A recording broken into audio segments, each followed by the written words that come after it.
how do I lay out a new book project? So interestingly enough, there's a lot that goes into this. The first part is actually looking at the historic book that I'm using as a model to help me out. Sometimes it's multiple books. This one is a specific. I'll then do scale measurements of the original book and kind of scale that to the size I'm working with and see if that even works.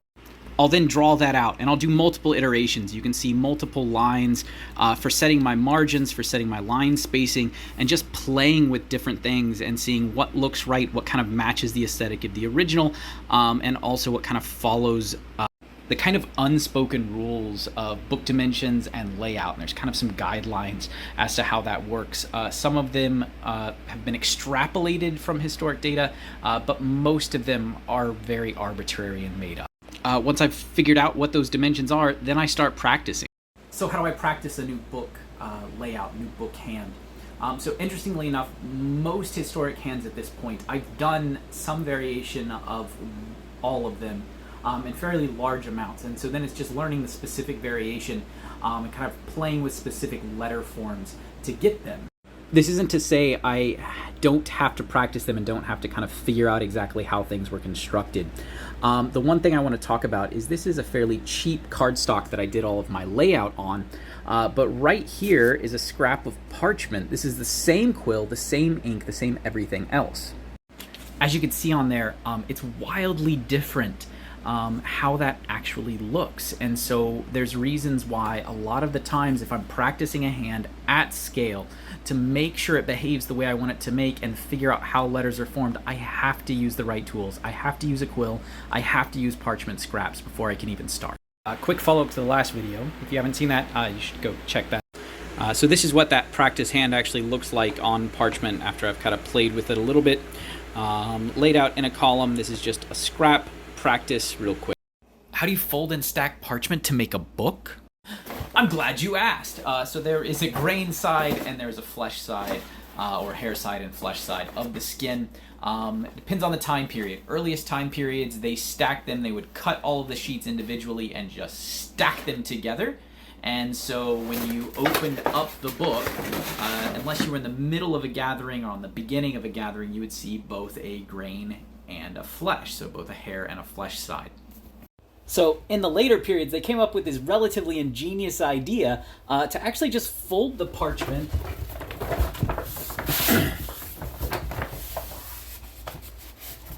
the way they wanted to, and what you end up getting is this guarantees that you always get a hair side facing a grain side, hair side facing hair side, grain side facing grain side, so you end up with a more consistent look of the book. You might ask yourself, how do we know that this was something that they did and didn't just stack them up alternating so that grain side face grain side, flesh side face flesh side? Well, interestingly enough, we actually have books that they wrote on these folded up sets, and then they wrote on them and then bound them and then cut them out and slit the edges afterwards, which is a common thing in printing that we get to later on. And so you might also be asking yourself, why am I doing all of this? Well, I have a project that needs this kind of work because I'm making a book. Why are there lines on that page? So in the Middle Ages and into the Renaissance, a book was considered low quality or of tremendously poor quality if there weren't lines on the page, because you wrote it without lines on it, and so the lines would move around.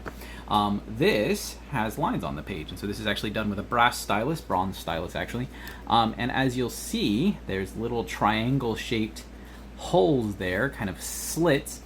Those were all made with the knife, so I measure it, poke all of the holes, and then rule those lines all the way across the page. And so I take this folded page, poke all of the holes here, and then lay it out and rule those lines across. And this is how all of the lines would be put on the page. It could be lead, it could be bronze, it could be just steel, and so it's a line just pressed in the page. Why am I putting lines on a page for a book? Because I'm making a book. So I've just finished the first page. This is a kind of hypothetical rule for a secret order. but the style is actually based on the earliest copy of the Rule of Saint Benedict that we have. So the oldest copy was actually made in England. That's why this looks very Celtic looking, what we think of as Celtic, which is actually insular. It was very common in both the English, the Northumbrian, and the Irish monasteries to use this.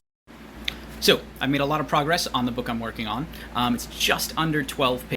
So this piece is primarily two colors. There is the red lead, which is the orange color, and then the yellow, which is orpiment, which is an arsenic sulfide compound. We also, you can see all of the pages, added some more color here kind of to designate some houses and give them some color. And if we flip all the way to the end, you can see the empty spaces where it ended up, and then a little bit of transcription right here. That's not a transcription at the end, it's an inscription, sorry. So the next step in this book project is to cut and prep my book boards. And so this is a board. Historically, you would actually probably take sections about this big out of a log, and you would split them with a froe to get down to what you need. I don't have a froe, but in addition to that, you'd still use some sawing. And so I will cut this to length, and then I will need to take a hand plane, and I'll need to process the edges as well as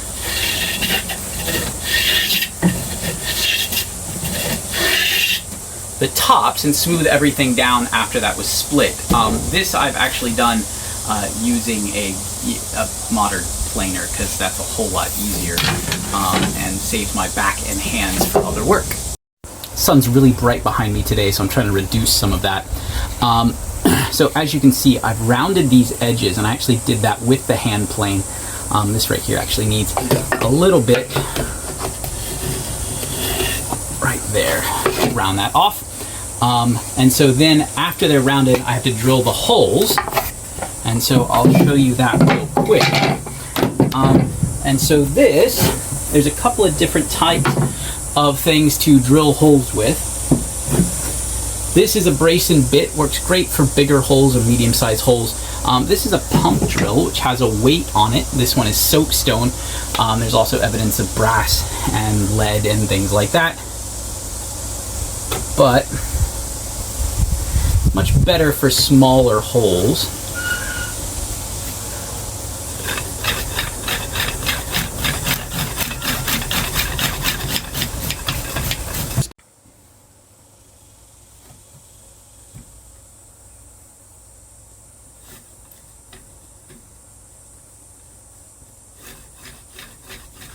So like I said, drilling the holes works a little bit faster with this. It's a little bit smaller. Not that I'm very good at it, nor that this is a very well-made one. I mean, I made it, so it's kind of dodgy on a good day.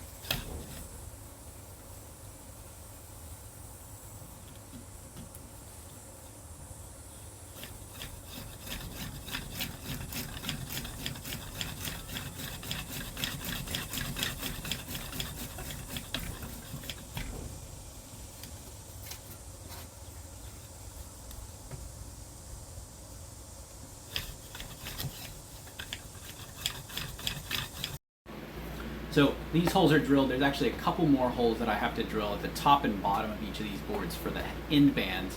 I think I'm going to pre-drill those and not wait for that. I could do them after I bound the book onto it. I was actually all prepared to show you these holes with a power drill, but the pump drill went better than it does sometimes. Most of what I've cut has been softwood. It actually works much better on oak.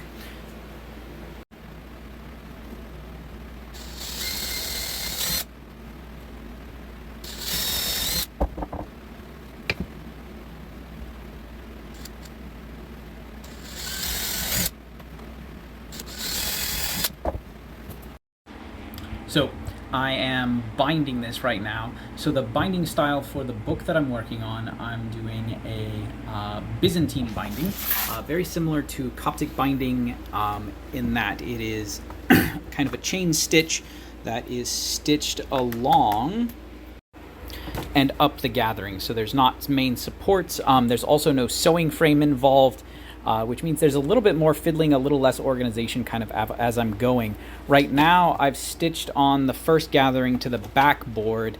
I have a blank gathering at the end and a blank gathering at the beginning, so that it kind of supports the work, also allows for paste downs, and it gives some buffering blank pages that add protection to the rest of the work. Also bulks up the book because it's a pretty small. So we're bound onto the boards for this. You can see that there is a significant amount of parchment sticking out the edges, so I have to trim all of that.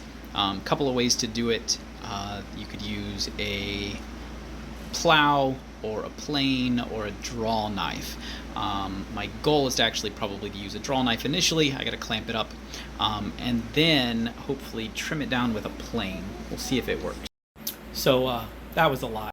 So I just finished trimming the edges of this parchment book. I used a combination of a draw knife, it's a little bit small for the job, and then the wooden plane that I've made. It's now clamped up in a clamp, just to kind of press things out. To crease the end, compress the spine a bit. As you can see, it's a little bit warm, and that was a lot of work. I've done this before with a draw knife, which worked pretty well, but this is the first time I've actually done this by adding the plane to smooth it down a little bit more, and it really did work better and ends up being a much nicer product at the end. Why is there blue linen on this book? So I'm doing a Byzantine binding. A lot of the Byzantine bindings that have been found in extant actually used a rough blue linen cloth as the lining. Which is interesting because it was more just that it was a valuable cloth, because blues, you have to dye that cloth. It does cost money, and no one's ever going to see this lining. It's going to be completely covered in leather. No one's ever really going to see this, but it does actually provide a lot of support to this, and so that's why this was lined. A lot of earlier books from this same time period didn't have earlier time period. A lot of books didn't have this kind of lining, and so they're more likely to fall apart, whereas this seems to provide a lot of support long term. A lot has happened on this book. First off, what is an end band? And so this is an end band. This is technically the headband, and that's the tail band. But those bands are actually stitched.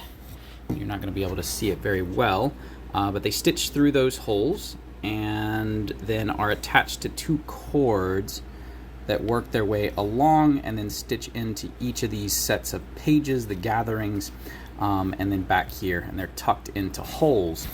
So this is specifically a Byzantine style.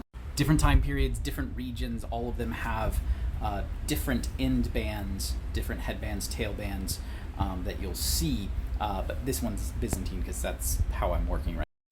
So you'll notice that the boards are a little bit curved, and so that should get fixed as it finishes drying, but also I'm going to paste down this leaf onto here, and that's going to redampen the other side of the wood, and so it should curve back a little bit. So you'll actually get, it's going to curve the other way, and then it'll balance out eventually. The press is also going to help with that. He says hopefully. Oh yeah, I also covered it in leather. So the leather covering works in a couple of stages. Once this strap was attached, I then lay it out on the leather and cut everything to shape and to size, and then paste it down. After it's pasted down, and it's just pasted to the outside with the headbands turned in, the end band area, the spine area turned in. Once that's pasted down, I then put it in the press and let it hold. And then once that's done and mostly pasted, not completely dry, and then I re-wet the leather and do all of my turn-ins and kind of mold my corners, and cut a little slit for the strap to come through and tuck it through, and then wrap everything around, put it back in the press, and then once it's in the press, for a couple of hours, then I'll pull it out and I let it dry. Next, you can see the board. So before I could put any of the leather on, I had to make the hardware. And so this is kind of a turned brass pin that actually nails all the way through.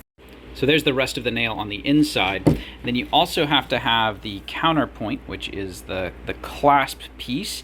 And this is a slit braid. There's actually channels carved into the board to lay the rest of that down. And that is wedged and pinned, and a little bit of paste glue on there as well to hold it tight. And then there's an additional rivet that's been riveted through that leather strap to hold it in, so that when we're all done, you can hold that book closed. So why a slit braided leather strap, and why is it so cool? So why is because historically that was what was used. A lot of times they were triples on Byzantine work. This one, I mean, is a little bit slapdash maybe. But what I really like about it, which I didn't really know until I made one, was that they're slightly elastic. And so it's stretchy, and it makes it work like elastic and holds it down better, which is cool. It doesn't have to be perfect. It just stretches a bit. So I've just finished the 4th book that I've completed. It's actually the 6th in terms of sequence that I started. But before I ship this to the client, I would like to show you what's inside.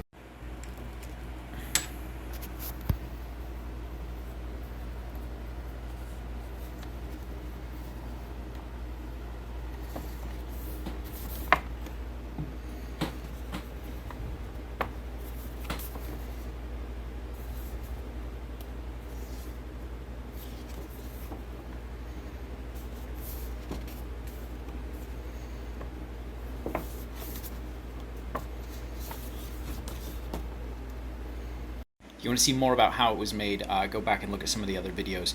I just wanted to show the entire intact piece.